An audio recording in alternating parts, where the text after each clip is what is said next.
Մայիսի 26-ին ուժեղ Հայաստան դաշինքը գալիս է Վանաձոր, փոփոխության քարոզարշավն իրականացնելու։ Ժամը 12-ին Գյուլագարակ, ժամը 15-ին Աղթալա, ժամը 16:30 Ալավերդի, ժամը 18:30-ին Վանաձոր քաղաքի Արցախ պուրակում լինելու է հանրահավաք։ Նաև տեղի կունենա համերգային ծրագիր, որտեղ հանդես կգան Մարտին Մկրտչյանը,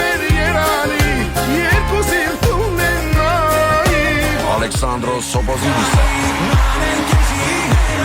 Աղասի Արաբո Ներսիկ Իսպիրյանները, Սոֆի Մխեյանը, Relax Project-ը,